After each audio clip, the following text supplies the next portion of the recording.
Welcome to Surgery Squad's virtual root canal procedure. I'm the one and only Dr. Jeff, and I'll be helping you with this surgery today.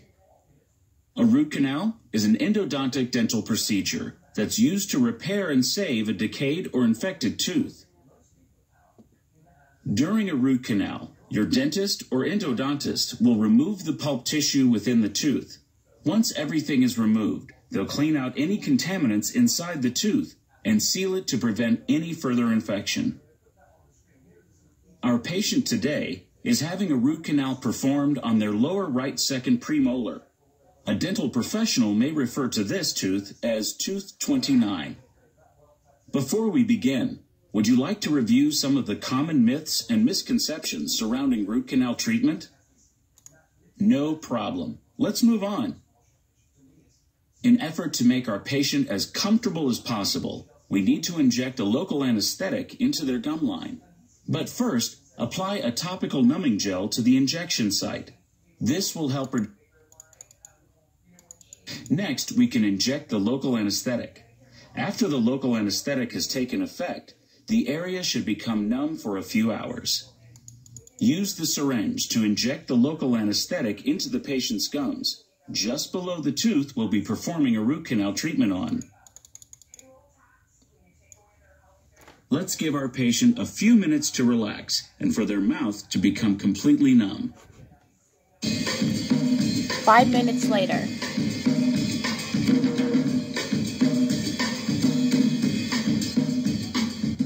Now that the patient's mouth is numb, we can move on to isolating the tooth.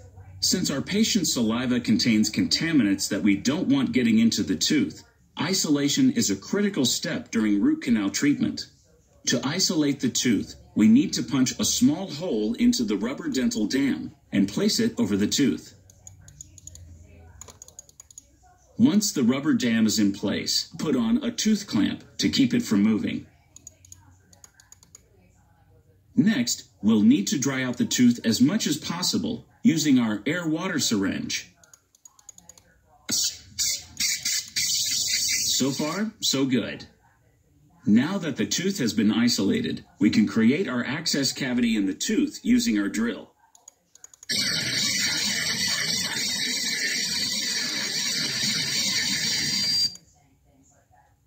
The next step is to clean and shape the tooth's canal using a root canal file. Go ahead and give it a shot.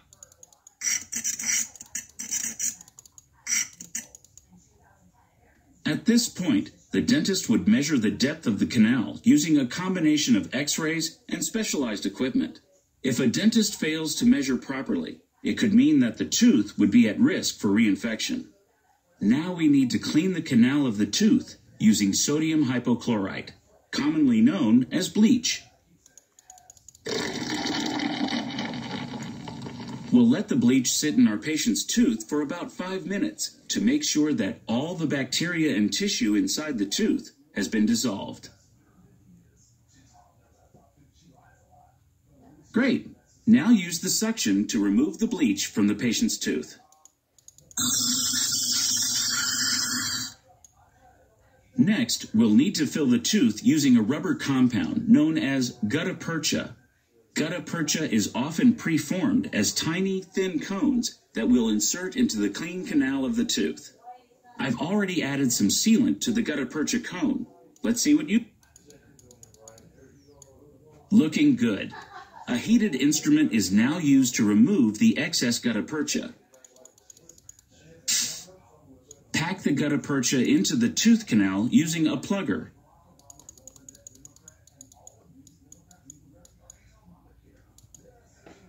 After the gutta percha has been placed, it is common that additional x-rays are taken to verify that the canal has been adequately sealed off. Once the dentist verifies that the canal has been sealed, a filling or crown is placed, depending on the location of the tooth. You can learn more about fillings and crowns in our virtual dental filling and virtual dental crown procedures here on SurgerySquad.com. After a root canal, patients should expect some mild sensitivity and discomfort. This can usually be relieved using over-the-counter pain medication, such as ibuprofen or naproxen. By brushing twice a day, flossing daily, scheduling regular dental visits, and avoiding smoking, it is possible to greatly reduce the need for a root canal. And that's a root canal. Why not check out some of our other amazing surgeries here on SurgerySquad.com?